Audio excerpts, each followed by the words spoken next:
পছন্দ করো? হ্যাঁ, হাসতেছো কেন পাগলের মতো? পাগল হয়ে গেছো নাকি? কয়জন আছো তোমরা এই মেয়ের সাথে? কয়জন আছো তোমরা? বলো কয়জন আছো? হ্যাঁ, কতজন? মেলা কতজন? মেলা কতজন? শত শত জন নাকি হাজার হাজার জন? এই রোগীকে 1 বছর আগে আমাদের কাছে নিয়ে আসছিল পরীক্ষা করার জন্য। তখন যদি ট্রিটমেন্ট নিতেন এতদিন সুস্থ হয়ে যাইতো এবং এত কষ্ট হইতো না। প্রথম দিন যখন নিয়ে আসছিল তখন কিন্তু এত সমস্যা ছিল না। আমরা ওই দিন বলেছিলাম যে এই জিনিসগুলো যত দিন যাবে তত খুব খারাপ অবস্থায় যাবে এবং পরবর্তীতে চিকিৎসা করলেও সহজে সুস্থ হওয়া কঠিন হয়ে যাবে। আর প্রথম অবস্থায় আপনারা কিছু কবিরাজের কাছে নিয়ে গিয়েছিলেন যারা ওই মাইকে স্পিকারে খুব সাউন্ড বক্স দিয়ে জোরে জোরে কোরআন তেলাওয়াত করে বিভিন্ন দোয়া পড়ে। ওরা বলে যে আমরা রুকিয়া করি। ওই তদবিরগুলো নেওয়ার কারণে এই রোগীর সমস্যাটা আরও বেশি হয়েছে। সাধারণত যারা ওই সমস্ত রুকিয়া করে তারা জাদু কুফরি কাটতে পারে না এবং রোগীর শরীরে জিন যে বন্দি করে রাখা হয় এটাকে তারা মুক্ত করে দিতে পারে না। ওরা মনে করে শুধু কোরআন তেলাওয়াত করলেই জিন মরে যাবে, জিন চলে যাবে, কিন্তু আসলে এরা তো নিজের থেকে আসে নাই। এদেরকে লাগানো হয়েছে, চালান দেওয়া হয়েছে, শরীরের সাথে ফিক্সড করে দেওয়া হয়েছে, বেঁধে দেওয়া হয়েছে। শুধু যখন কোরআন তেলাওয়াত করে জিনেরা কষ্ট পায় আর এটার কারণে আস্তে আস্তে জিনেরা ঘাটতেরা হয়ে যায়। কারণ ওরা তো তেলাওয়াত শোনার পরে চুপ করে থাকে, রুগী একটু শান্তি পায়, মনে হয় বুঝি কমে গেছে। আবার যখন তেলাওয়াত বন্ধ করে তখন আবার ক্ষতি করে এবং এরকম করতে করতে ওই জিনগুলো ঘাটতেরা হয়ে যায়। বুঝতে পারছেন? এই তোমরা কতজন আছো বলো তো? চলে যাবে? চলে যেতে চাও? হ্যাঁ, মুখ দিয়ে কথা বলো। চলে যেতে চাও? চলে যেতে চাও? কেন? ওরা কইছে থাকবো। ওরা বলছে থাকতে বলছে? কার কাছে থাকতে বলছে? এই মায়ের কাছে। এই মেয়ের কাছে থাকতে বলছে? কে বলছে? তার নাম কি? ওরাই কইছে। হ্যাঁ, ওরাই কইছে। আচ্ছা, এই মেয়েকে কোনো ছেলে পছন্দ করতো? হ্যাঁ, কোনো ছেলে এই মেয়েকে বিয়ে করতে চেয়েছিল? এই মেয়েকে প্রেমের প্রস্তাব দিয়েছিল? এই মেয়ে রাজি হয় নাই? তারপরে এই মেয়ে ভদ্র, ভালো, সে নিজের মতো জীবনযাপন করছে, তারপরে ওই ছেলে তাকে বশ করার জন্য তোমাদেরকে চালান দিয়েছে? হ্যাঁ, তোমরা নাকি নামাজ পড়তে দাও না? হ্যাঁ, তোমরা কি বিধর্মী? তোমরা কি অমুসলিম? মাথা সোজা করে কথা বলো। আমার সামনে রুগীকে কষ্ট দেওয়া যায় না, আমি এগুলো পছন্দ করি না। তাং ফাং চিল্লা চিল্লি এগুলো পছন্দ করি না। স্বাভাবিকভাবে কথা বলো। কয়জন আছো তোমরা? সত্য করে বলো তো। মেলা? হ্যাঁ, তুমি ছেলে না মেয়ে? পোলা। নাম কি তোর? তোমার নাম কি? মনে নাই। কি মনে নাই? মনে নাই?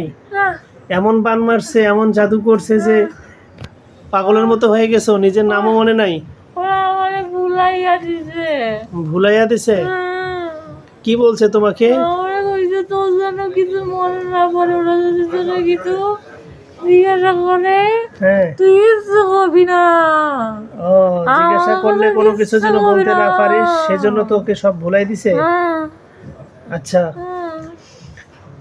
এখন যদি আমি জাদু কুফরিগুলো কেটে দেই, তোমাকে মুক্ত করে দেই, তুমি কি এই মেয়ের শরীর থেকে চলে যাবে? যাবে? হ্যাঁ, আমি যাবো না। কয় বছর ধরে আছো? মেলা বছর তাই আছি আমি, অল্লাহে আমি যাবো না। এই মেয়ে তো এর বাড়ি হচ্ছে রংপুরে। তুই তো কথা বলতেছস মনে হচ্ছে বুঝি ঢাকাইয়া ভাষায়। তোমরা কি ঢাকায় থাকো? তোমরা কি ঢাকাইয়া জিন? এই রংপুরে মফিজের কাছে আসলা কেন? হ্যাঁ, ধৈর্য আনছে।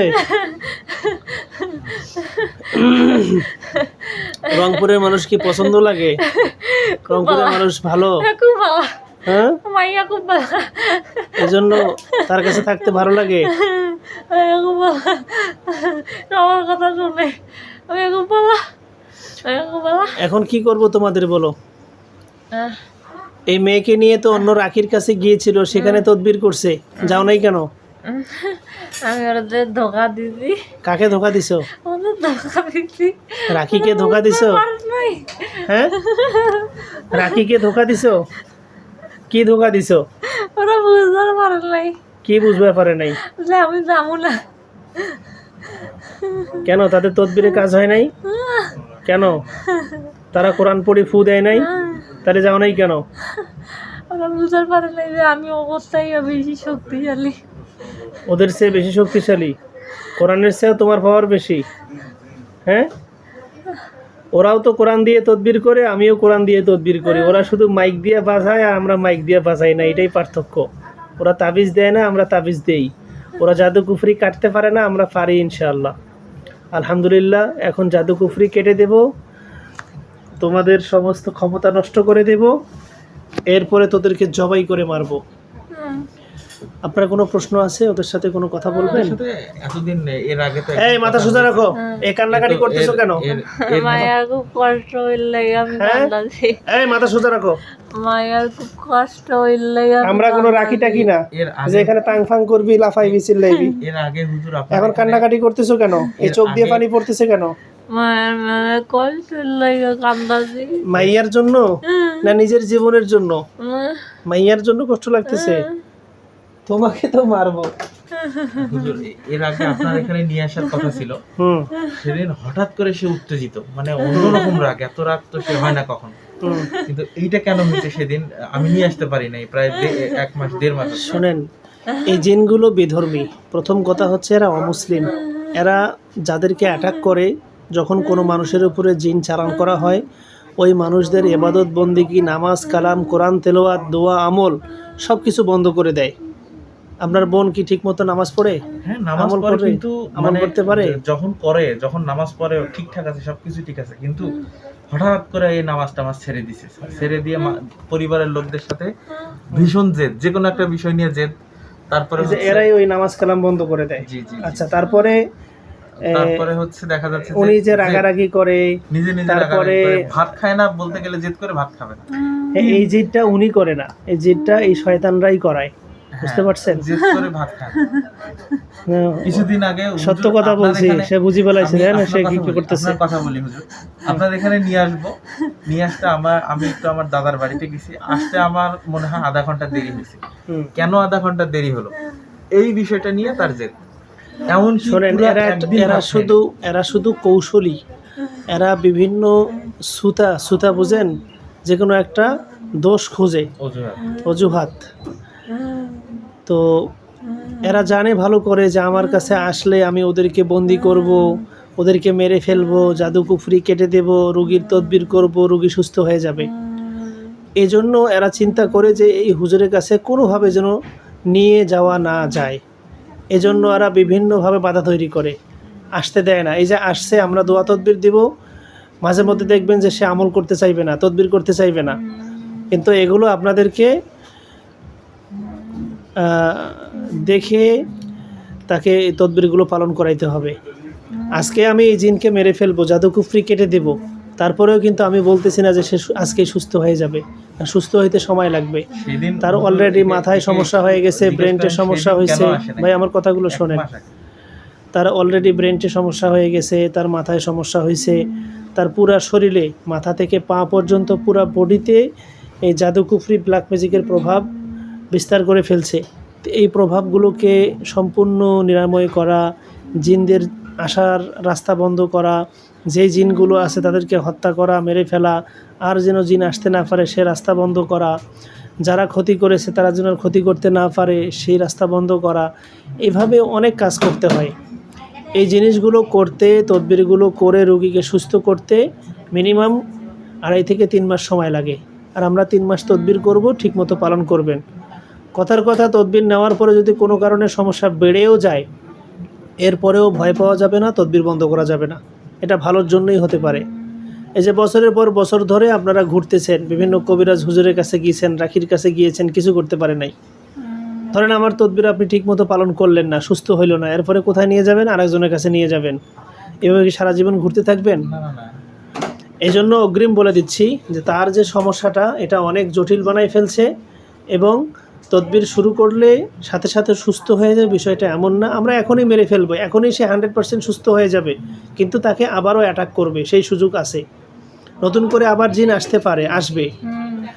তার শরীরের ভিতরে অনেক ক্ষতি করে রাখছে, এই ক্ষতিগুলো পুরোপুরি কন্ট্রোলে আনতে আমাদেরকে কিছু সময় লাগবে, এবং আপনাদেরকে যে তদবির দিব সেগুলো পালন করতে হবে, বুঝতে পারছেন? ইনশাআল্লাহ। ইনশাআল্লাহ। আচ্ছা এবার বলো, আমি তোমাদেরকে কিন্তু মেরে ফেলবো, তোমরা কি চলে যাইতে চাও? যাবে না? ঠিক আছে, তাহলে মেরে ফেলতে আপনার বাধ্য কথা শুনলে হচ্ছি। আরো উত্তেজিত বেশি হয়। তাহলে আমি মেরে ফেলতে বাধ্য হচ্ছি। এই মুহূর্তে তোমাদের সবাইকে একসাথে জবাই করে মারতে বাধ্য হচ্ছি। তোমাদের সকল ক্ষমতাগুলোকে নষ্ট করে দিচ্ছি, কেটে দিচ্ছি।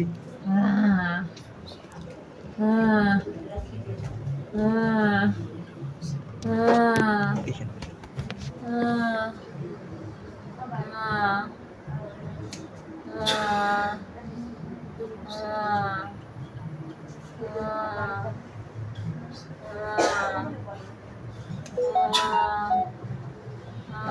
ধরে থাকেন, ধরে থাকেন, বেহুশ হয়ে যাবেন।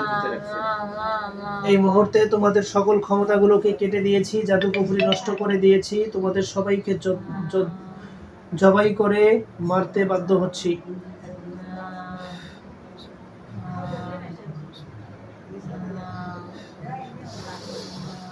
বিসমিল্লাহি আল্লাহু আকবার, বিসমিল্লাহি আল্লাহু আকবার। ধরে থাকেন, সামনে আগায় আসেন, আগায় এসে ধরে থাকেন, হেলান দিয়ে ধরে থাকেন। ও বেহুশ হয়ে গেছে, এই শয়তানগুলোকে জবাই করে ফেলছি। আলহামদুলিল্লাহ, সে সুস্থ হয়ে যাবে ইনশাআল্লাহ, ভয়ের কোনো কারণ নেই। পানিটা দেন।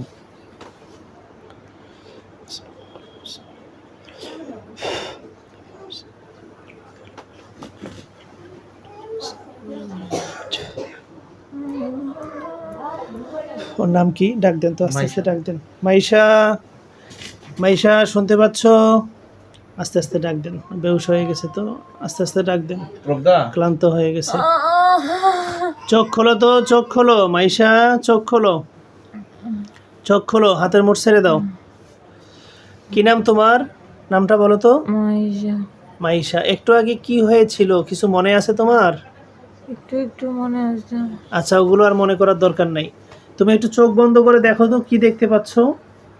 ভয়ের কোনো কারণ নাই, কি দেখতেছো একটু বলবা। কোনো লাশ দেখতে পাচ্ছ? না। দেখো তো মাটিতে পড়ে আছে, কি দেখতে পাও? না, সব তো কালো। কালো হয়ে পড়ে আছে? হ্যাঁ। লাশের মতো পড়ে আছে? না।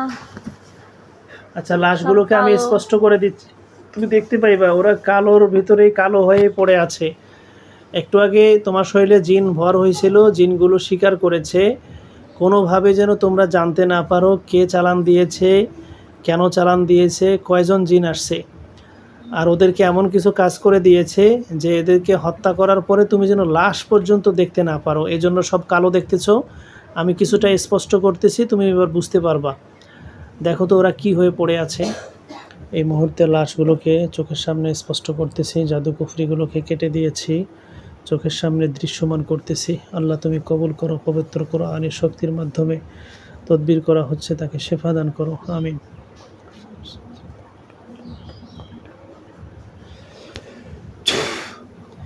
এবার খেয়াল করো তো কেমন দেখতে। কালো। কালো বললে তো কি বুঝবো আমরা? কালো তো একটা হচ্ছে অন্ধকার কালো, সেটার কোনো আকার নাই। তুমি এখন সব কালো। কালোটা এটা কি শুধু ডাইরেক্ট সব কালো দেখা যাচ্ছে, নাকি থোপ থোপ লাশের মতো, ঝোপ ঝোপ ছায়ার মতো এরকম কালো দেখতেছো? মনে হচ্ছে কবরস্থান। কবরস্থান, পরিত্যক্ত কবরস্থান। আচ্ছা আচ্ছা, এবার বুঝতে পারছি। এটাই আলামত, তুমি বুঝতে পারতেছো যে ওদেরকে আমরা মেরে ফেলছি, এই জন্য কবরের মতো দেখতেছো। আসলে এটা কবর না, ওগুলো ওই শয়তানগুলোকে মেরে ফেলছি, সেগুলো লাশগুলো দেখতে পাচ্ছ। ঠিক আছে, এবার চোখ খোলো, হাতের মুঠ ছেড়ে দাও। বিভিন্ন রকমের উল্টাপাল্টা রুকিয়া করার কারণেই তার ক্ষতিটা বেশি হয়ে গেছিল, বুঝতে পারছেন? ওই ধরনের কোনো তদবির আসলে করা উচিত না।